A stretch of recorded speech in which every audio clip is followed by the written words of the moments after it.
preside esta reunión Fernando Castillo Velasco, que es el presidente de la Sociedad Editora de Edición.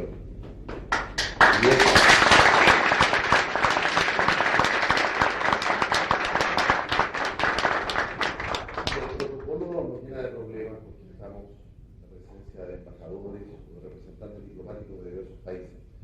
Y también hay otro presidente, que es el presidente de esta casa, el presidente de la Sociedad de Escritores, que es Poli Delano, que ha cedido la presidencia del acto a la Sociedad de Editora de Edición, y nos ha cedido por parte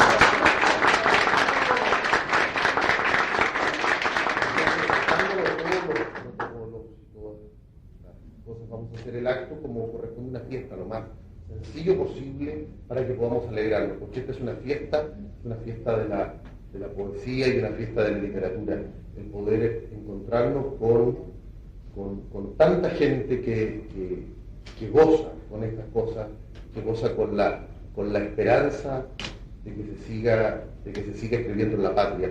Y en un día que ha amanecido con tanto sol, con tanta hermosura, que esperamos muchos, tal vez todos los que estamos acá, salvo los representantes diplomáticos que no deberían esperar para no meterse en problemas, que la fiesta de hoy, ¿no es cierto?, culmine hermosamente en el parque con un sol que pueda alumbrar aún de noche.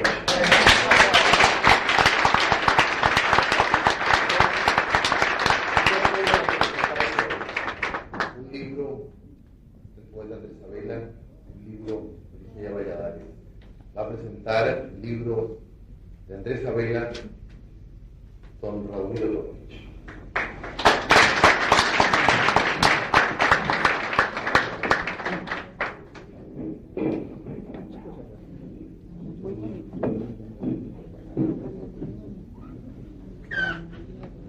Embajadores y miembros del cuerpo diplomático. Querido Andrés, queridos amigos.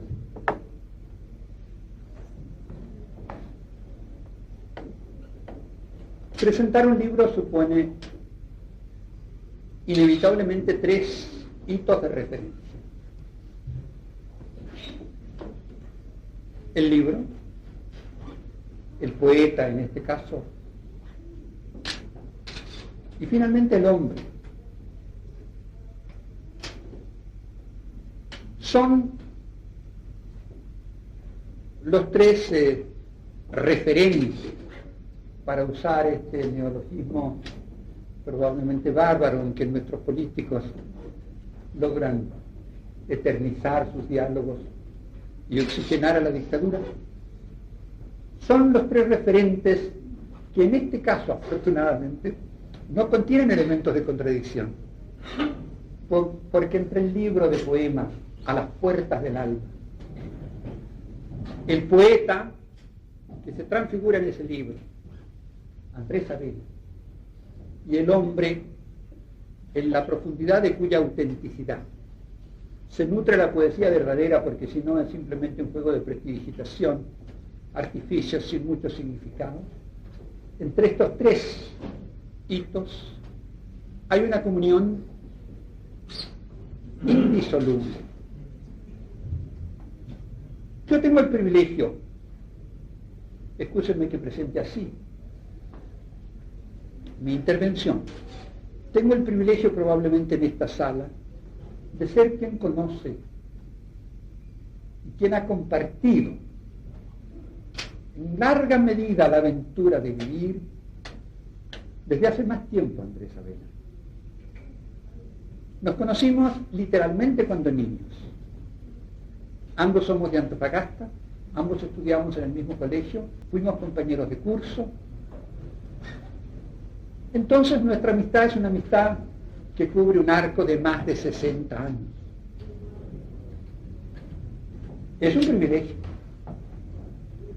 porque a lo largo de este tiempo, con todos los azares y vaivenes que la vida tiene, son muchas más las coincidencias que las divergencias que han ido marcando la ruta de Andrés y la mía, en la medida en que ustedes pueden perdonar esta referencia personal en un libro de esta índole, del cual soy autor del prólogo también, como sabrán algunos de ustedes, de manera que quiero evitar el repetir en mi intervención algunos de los conceptos que desarrollo en el libro. Del libro. Probablemente ustedes sepan, porque en fin de algún modo se ha publicado también, que este libro fue lanzado realmente hace algunos meses. No es hoy el primer momento en que el libro es presentado al público lector. Hace algunos meses en el norte grande, no en las ciudades, sino en la pampa salitrera. Y aquí van a tener tratados ustedes de cuerpo entero a Andrés Sabela. Amigos y admiradores de él, organizaron una excursión hacia el corazón de la pampa salitrera. Llevaban barreta, picota, pala. Y cuando llegaron allá al interior, cavaron en la tierra del nitrato y de las sales un hoyo suficientemente profundo y luego depositaron el libro y cubrieron de nuevo, lo cubrieron con todos estos materiales de que está hecha la historia de Chile, el esfuerzo del pueblo chileno y su prosperidad, la prosperidad general nacional, alimentada por el pobre y el salitre. Como era una fiesta, como ha dicho muy bien Jaime Jales, una fiesta de vida y no un funeral, el marco que tuvo el lanzamiento de este libro allá en el norte fue un marco alegre. Ahí estaba depositado una verdadera siembra. Yo sé que toda idea, todo libro en definitiva es un acto de sembrador. Nadie sabe cuándo, pero en fin, el poder de las ideas, su poder multiplicador es impredecible, pero suele ser también inatajable. Pero lo que yo sí me pregunto es que si en algún otro país de la Tierra físicamente los libros son sembrados. Yo creo que es la primera vez hasta donde sé que efectivamente el libro es lanzado sembrándolo en el suelo, para que entonces los ácidos de la tierra, las sales minerales, lo vayan disolviendo. Y literalmente, sin que nadie pueda saber cuándo ni cómo, este libro termine por transformarse, de un modo simbólico en todo caso, en las puertas del alba para muchos que esperan y que necesitan esperar. Para aquellos que, vale también el verso de Milton, a ver si me lo recuerdo bien, también sirven aquellos que están de pie y solo esperan. Detrás del libro el poeta. Es un libro curioso el libro de Sabela, desde el punto de vista del tipo de compromisos que asume el poeta. Se los digo sin ningún adorno literario. Es un libro vibrante, combativo, hasta provocativo en los tiempos que corren para Chile, en el grado en que Sabela asume, no diré que resucita porque es en él una larga vivencia, la memoria y el mensaje de Recabarren, de Laferte y de otros revolucionarios como ellos, que prefirieron, optaron libremente, coronarse a sí mismos de espinas para identificarse con los explotados de la tierra y con los explotados del suelo chileno. Estamos hablando de ese periodo de nuestra historia que puede ser también juzgado de un modo muy sombrío. Los explotados del salitre, del cobre, de las minas, el abandono de los niños, de las mujeres pobres. El libro de Sabela reivindica de una manera directa ese mensaje que motivó a esos revolucionarios en Chile. Eso que para ellos, estamos hablando de la década de los años 20, 30, 40 tal vez, contenía la vibración, también en nuestra patria, de lo que Barbies o Román Roland, no me acuerdo cuál de los dos, la expresión que usaban para referirse a la revolución en la Unión Soviética. cette reliure à l'Est, que atravesando los continentes y los mares también en Chile, en esos años, suscitó este tipo de despertar revolucionario profundo, auténtico, pagado en un amargo precio de persecuciones, cárceles, etc. Sabela reivindica esa memoria y lo hace de una manera para mí muy singular, porque, bueno, es inevitable, todos sabemos a qué atenernos, la vida tiene un ciclo, y ya que los dos la compartimos en una amistad que dura más de 60 años como amigos, ambos sabemos que el periplo de nuestra vida no está precisamente en el cenit. Pero, cuando ustedes lean el libro van a ver que Sabela no ha llegado, o se ha negado, a admitir la sabiduría, no sé si ponerla entre comillas o no, del Eclesiastés, que todo en este mundo es vanidad de vanidades y todo es vanidad. Y al final el hombre se bate por imágenes que le parecen contener sustancias capaces de justificar la vida y que con el curso de los años y los decenios va descubriendo que todo es relativo. No para saber, no en este libro.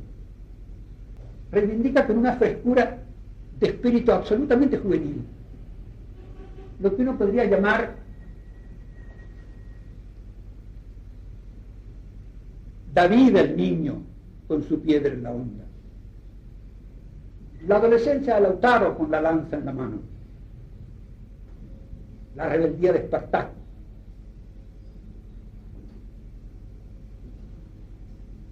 el espíritu de la Comuna en París, la Revolución de Octubre. No hay vacilaciones, no hay, como digo, esa distancia, esa tristeza un poco resignada de que todo es relativo y de que nuestra vida se alimenta de vanidades. Es una afirmación a esta altura del ocaso de la vida del contenido promisor de ese tipo de ideas que motivaron a recabar ni a la Ferte y a los demás. Y esto nos lleva al hombre. Nos lleva a este hombre curioso que ve llegar la tercera edad, pero revela una admirable y extraña hambre de combatiente, de compromiso, de luchador desnudo, sin peto, ni coraza, ni espada, ni lanza, ni fusil, ni dinamita,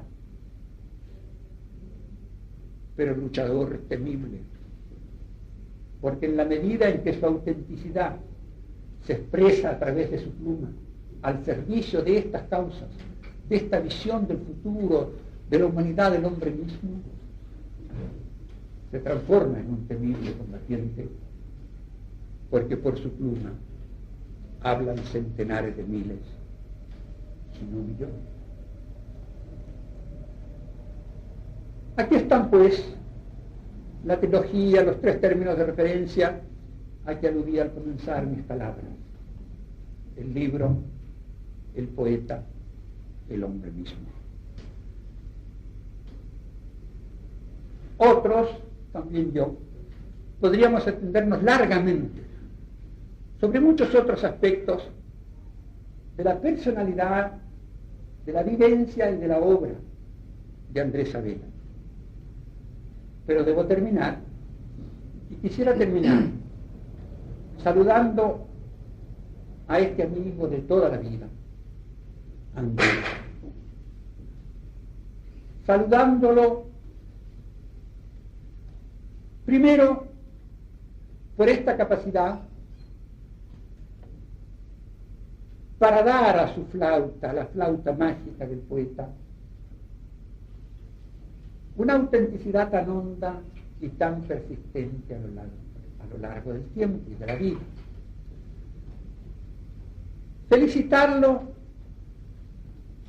porque no ha ocurrido en él un fenómeno. Hace pocos días leía estos libros de historia de Gonzalo Vial, en donde él narraba cómo, a comienzos del siglo, en los primeros decenios de este siglo, la tremenda fascinación expresada en los escritos de ellos mismos, en sus cartas particulares, etc., que Santiago ejercía sobre los escritores, los literatos, los intelectuales de provincias, como todos anhelaban llegar a Santiago, y con qué términos tan entusiastas describían la diferencia entre la maravilla de vivir en Santiago, creo que son las palabras literales de Pessoa-Belli, por ejemplo, y la pobreza, la rutina, la ceniza gris de la vida en provincias. Todos enceguecidos por las luces de la ciudad capital. Sabel, en cambio, prefirió construir su aldea. Creo que fue Tolstoy el que dijo, ¿no? Escribe sobre tu aldea y escribirás sobre la humanidad. Y describirás a la humanidad. Es cierto que la aldea de Sabela tiene cientos de miles de kilómetros cuadrados, porque es el norte grande, ¿no? Pero es allá donde volvió. Es allá donde ha hecho su labor.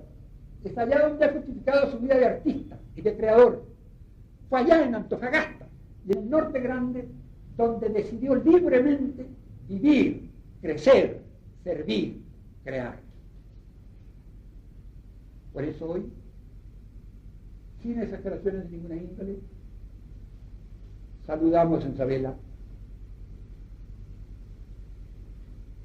el mayor de los poetas del norte grande y uno de los más grandes poetas de nuestro Chile. Muchas gracias.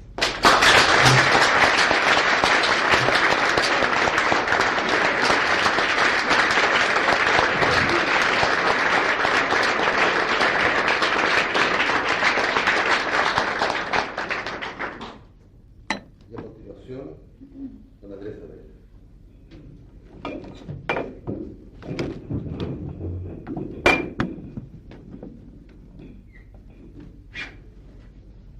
Voy a decir, compañeras y compañeros,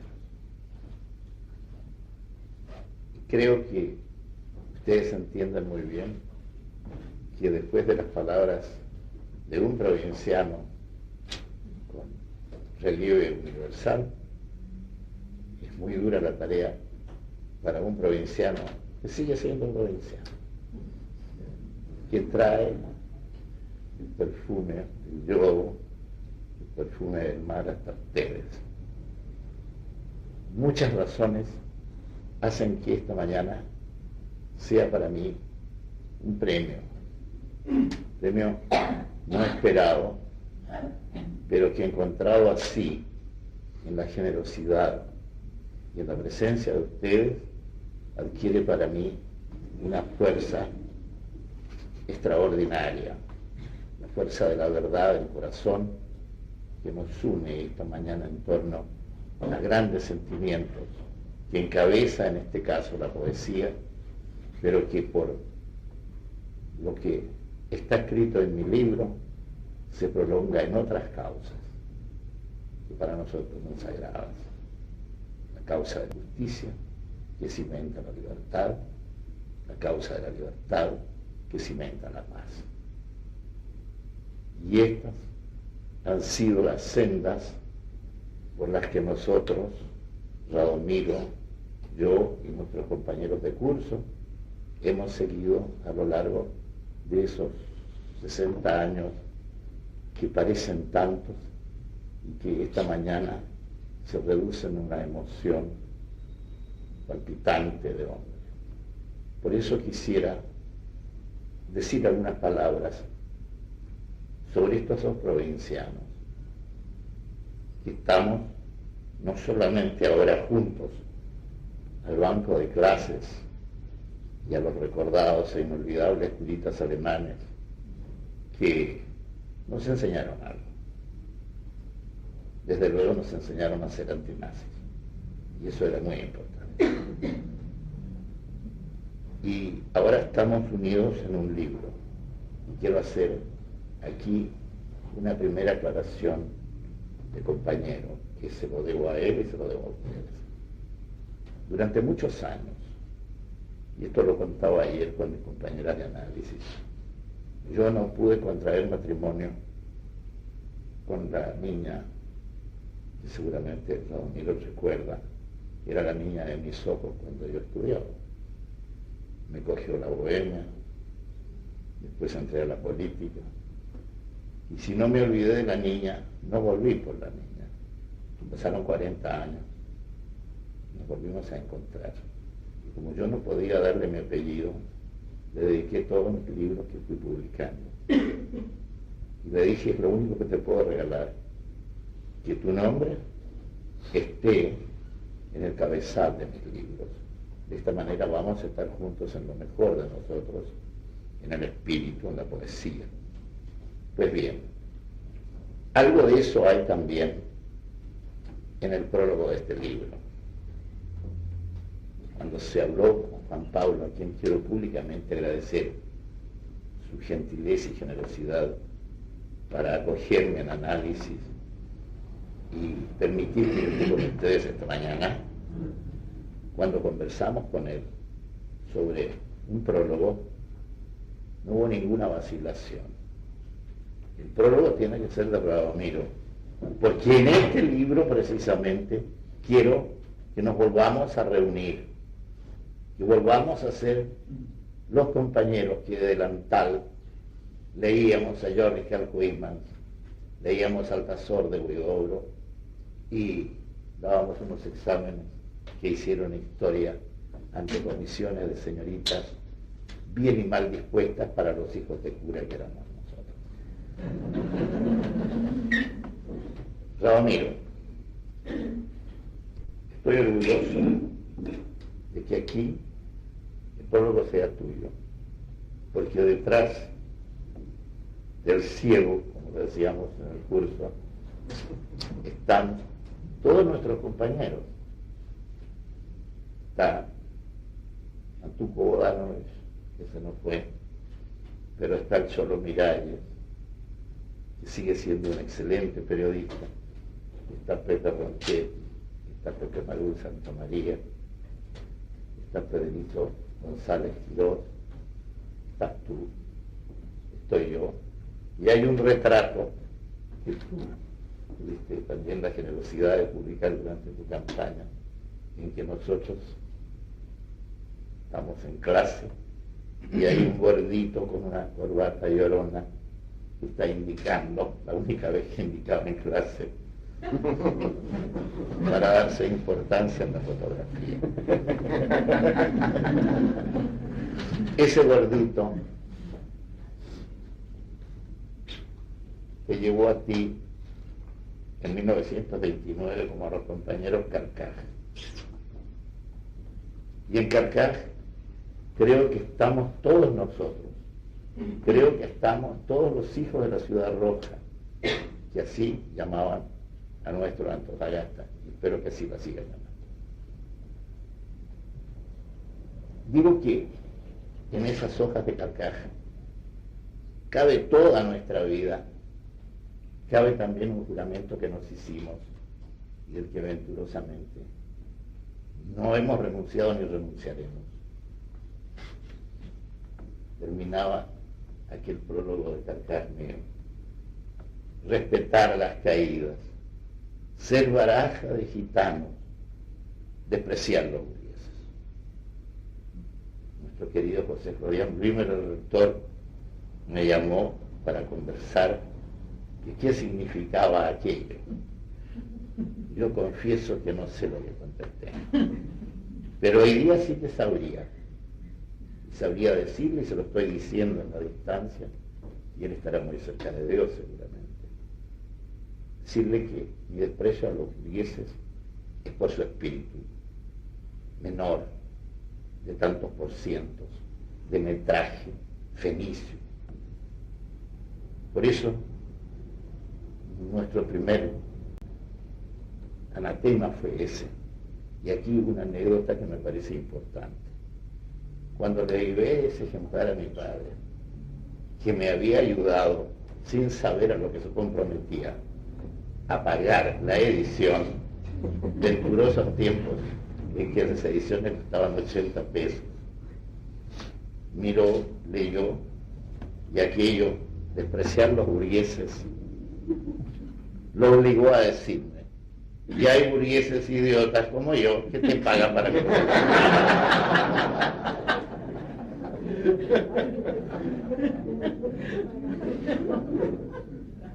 Con Radomiro tenemos otra historia común que es importante porque cimenta el libro.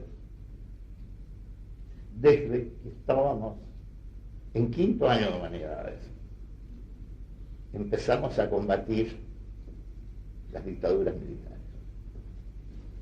Recordarás nuestras primeras armas, y entiendo que fueron también nuestros primeros discursos en la Plaza Colombia, en Antofagasta, para combatir la dictadura de Ibáñez. Yo fui expulsado a causa de aquello y de otras cosas más que sucedieron. Y entonces Radomiro organizó una huelga pidiendo mi retorno al colegio. Y un poco, tal vez por castigarme, un poco por darme vacaciones, el padre Pedro, inolvidable también en nuestro corazón, me llamó un día y me dijo: ¿puedes venir ya mañana a clases? Yo le dije: no, el lunes. Quise tomarme unos días más. Y así apareció ese año 30, rumbo indeciso, que fue en realidad una tremenda en el sentido de tremendario, entrada mía al curso cuando regalé a cada compañero, no era mucho, rigurosamente, el libro, y se lo llevé a nuestro profesor de castellano, a don Luis Ursúa, que era poeta, y a quien creo que esta mañana debemos recordar con honra, porque tuvo una amplitud de criterio para las lecturas.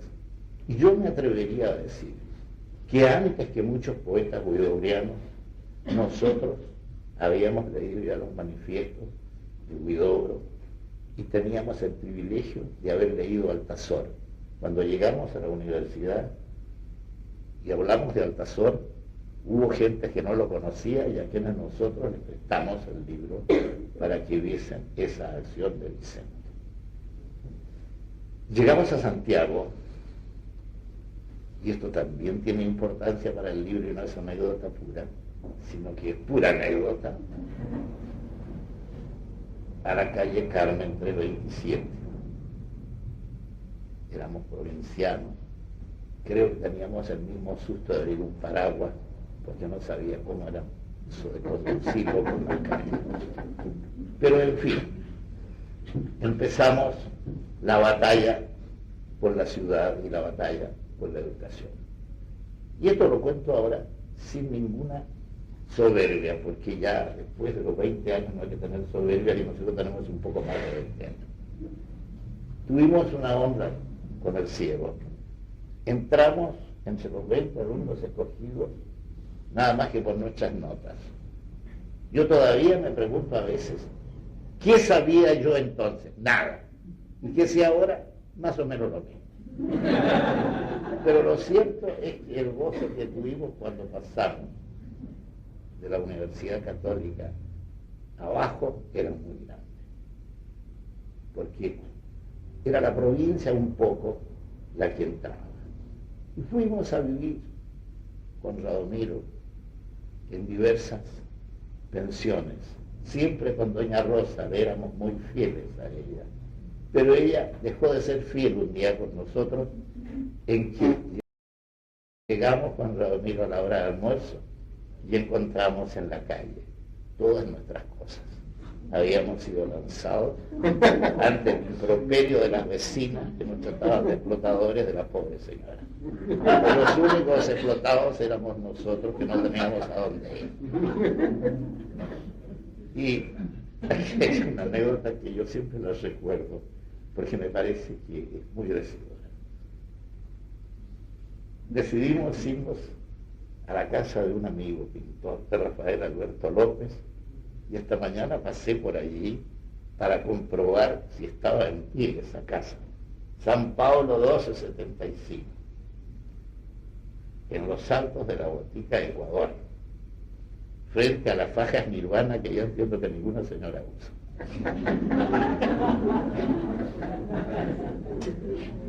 Allí fue verdaderamente una casa un poco de magia, de maravilla.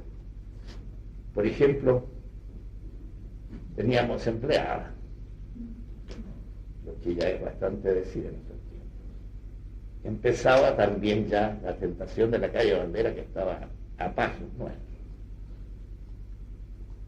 Luego se casó un poeta, Benjamín Morgado, y la primera noche no fue a un hotel ni fue a una casa, fue a vivir a nuestra casa con Julia Larrañaga, que fue su primera mujer, y en razón de eso me hicieron el padrino de su primer hijo. Así es que ya la casa empezaba a tener frutos. Y empezamos a salir a la calle Bandera. Y Radomiro, entonces convencido que ese camino él también se iba a perder, dijo: yo me voy a casa de otros compañeros. Y yo quedé entregado entonces al cadáver Valdivia, a Antonio Rocco del Campo y algunas niñas. Y una de ellas me dijo: poeta, si yo me fuera contigo, ¿me pondrías una casa? Mi pobre padre me mandaba el dinero suficiente para que creyera que yo era poco menos que multimillonario. ¿Te acuerdas de nuestros atracones de dulce, de nuestras funciones de opereta en la galería del Teatro Santiago, aplaudiendo a Inés Beruti? Entonces estaba convencido de que yo tenía plata en la noche. Bueno, algo gastaba. Y le dije: bueno, nos vamos a vivir juntos, mijita, pero usted deja la cuestión del cepelín, ya no me baila más.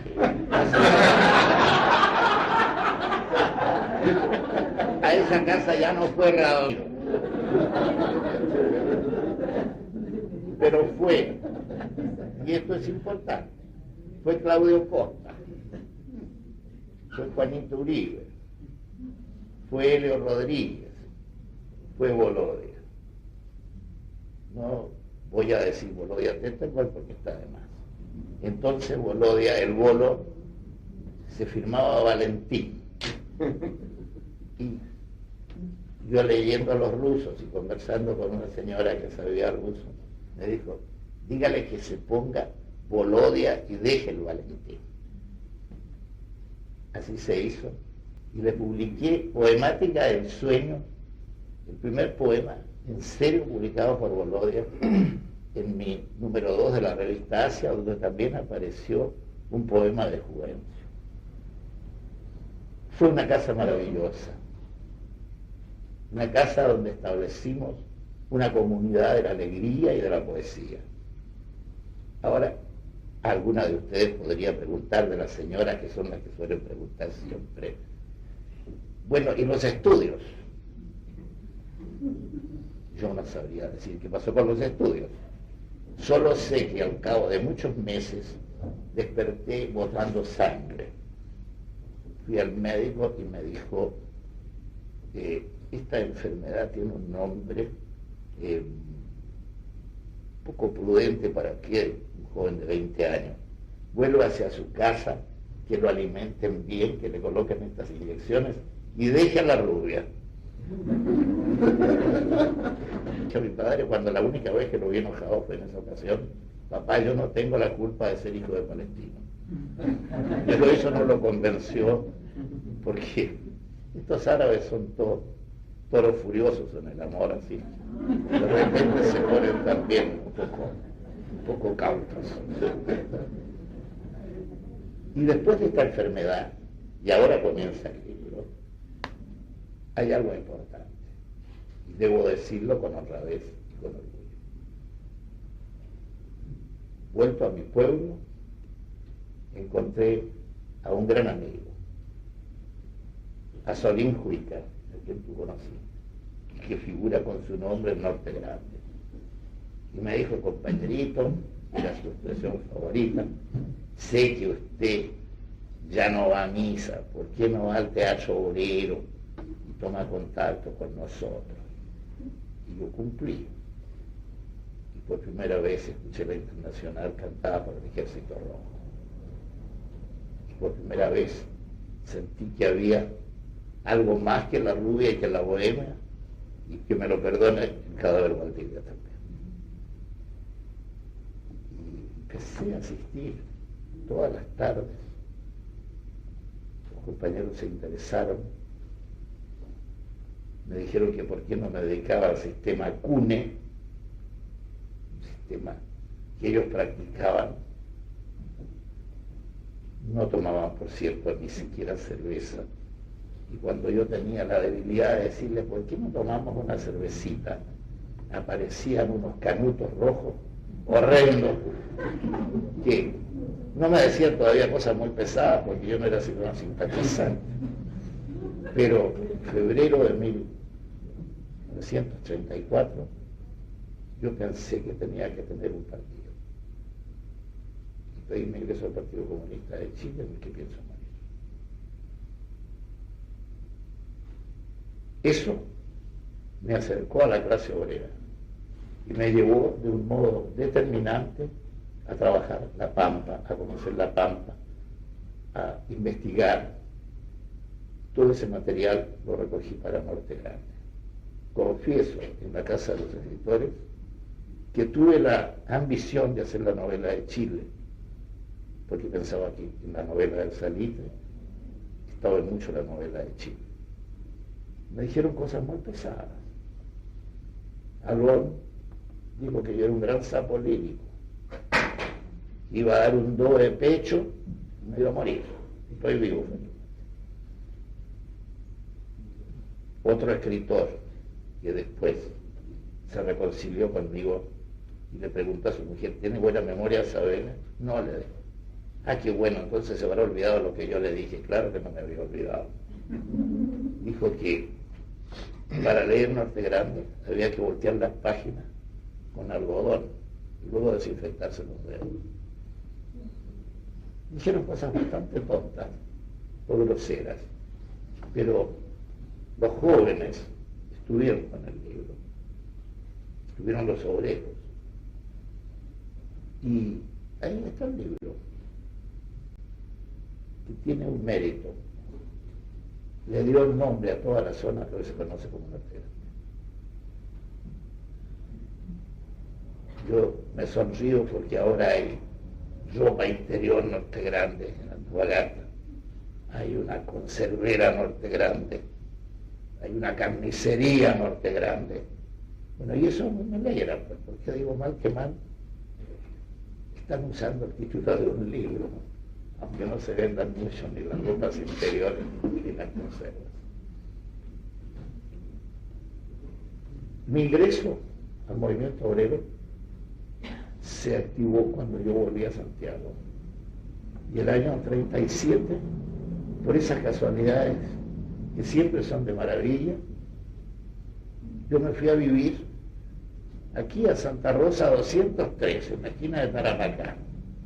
Y frente, abría la ventana y la cerraba en la noche, frente a mi ventana, estaba la Torre de los 10. Es decir, no podía ser más literaria la condición del paisaje urbano en que yo me estaba formando. Allí comencé a escribir los poemas de la sangre y sus estatuas que prologó don Ángel Buchaga Santa María. Bueno, y allí ya empecé a tomar una conciencia de escritor, que la sigo tomando. Empecé a estudiar, sigo estudiando. Y esta mañana he llegado a una casa que para mí está llena de recuerdos, la Sociedad de Escritores de Chile. Quisiera públicamente, aprovechando esta folia aquí, que me permitiera pedir un aplauso por muchos viejos que estuvieron en la sociedad. Y el primer recuerdo es para alguien que nosotros perseguimos algunas noches en las calles de Santiago cuando lo digo, para Alberto Romero, que le gustaba recorrer las calles de noche, cuando después fuimos amigos y se le contaban estas cosas. Alberto decía, ¿por qué no me hablaron entonces? Pero éramos dos provincianos, no sacábamos todavía la voz, entonces ir a hablarle al maestro Romero era difícil. Creo que es necesario recordar también a una gran compañera, Mila Oyarzún.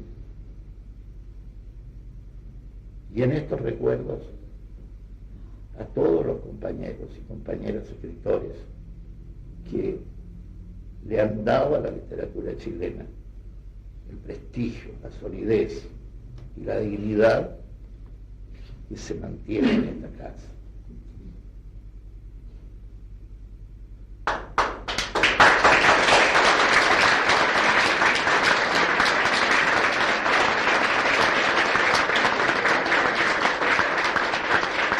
Gracias por el recuerdo de nuestros compañeros. Y ahora al final. Yo no sé cómo se hacen los lanzamientos en Santiago. Me imagino que esos lanzamientos tienen que ser muy serios, porque se hacen a mediodía. Y nosotros los poetas, a lo que sabemos, siempre nos gusta la medianoche. Pero tengo que terminar diciéndoles que los poetas chilenos tenemos una larga tradición de honradez con el hombre. No vamos a hacer una clase, por cierto, pero sí vamos a colocar al comienzo de la historia a un poeta, a don Alonso de Ercilla, diciendo en la Araucana que contará cosas harto notables. Le dice a Felipe II, ¿cuáles son estas cosas harto notables? Las de la libertad por las que combate un pueblo. El poeta del Renacimiento, el poeta culto, ha venido cruzando los mares a encontrar en los confines una enseñanza que él ignora, la enseñanza de la dignidad, la enseñanza del hombre que se niega a ser objeto de derecho, porque sabe que es el derecho, él porque sabe que él es el sujeto del derecho. Y esa lección de la defensa del hombre, para no rebajarlo a servidumbre, como previó tantas veces Gabriela, está a lo largo de muchos años, de todos los años de nuestra historia. Y si hiciésemos un arco que abarcase estos 400 y tantos años, creo que tendríamos que caer en otro gran punto, en el que no se cierra, pero sí se explende esta línea de poesía en nuestro hermano Pablo Neruda. Hace pocos momentos he tenido la alegría y el orgullo de ir con mis compañeras y compañeros de análisis, llevándole rosas rojas a Pablo, llevándole de manera muy particular lo que yo sé que a su espíritu le habrá agradado mucho. Le hemos llevado salitre y le hemos echado salitre a su tumba, para que de la tierra del norte reciba él también este afecto. La poesía chilena se extiende, pues, entre esta épica de la libertad que va a culminar en la épica de la justicia, que encarna toda la gran poesía de Neruda. Y en medio de este arco, tantos poetas.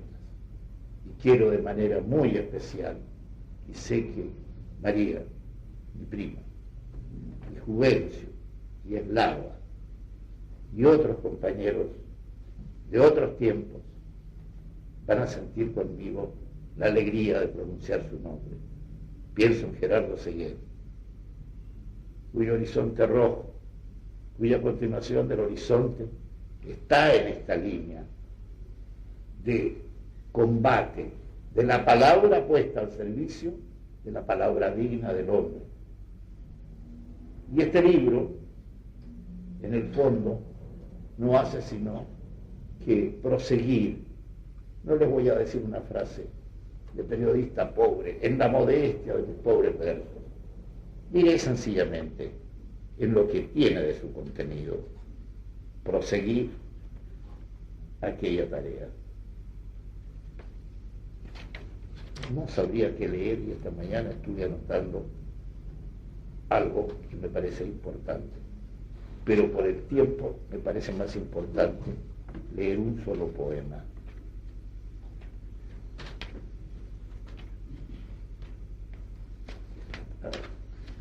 Perdón.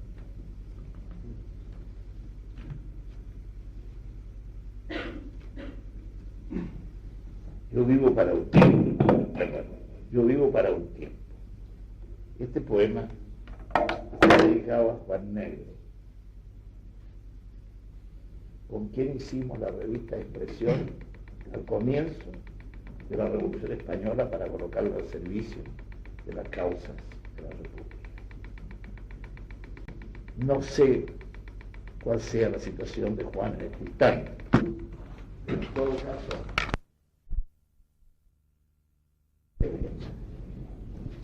y yo creo que con este poema está dicho todo el libro, porque está dicha la esperanza, y sobre todo porque está dicha la conducta que nosotros vamos a mantener siempre.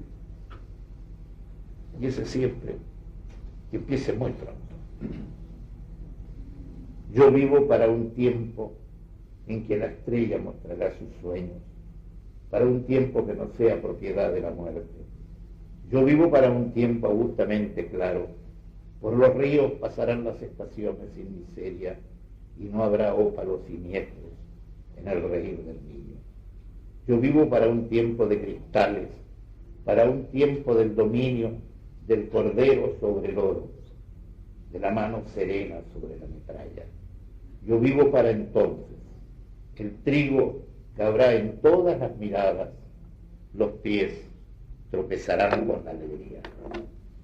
Y este libro lo entrego a Radomiro porque se lo traigo firmado desde La Pampa y además le he agregado un mono mío para que tenga una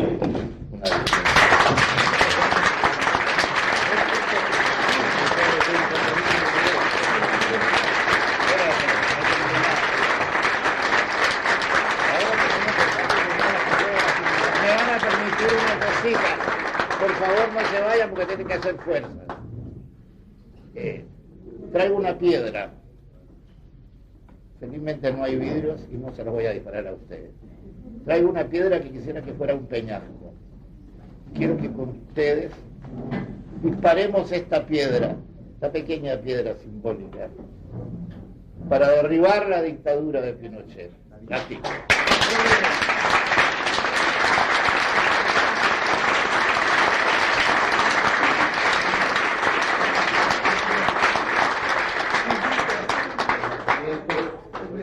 Remate adecuado.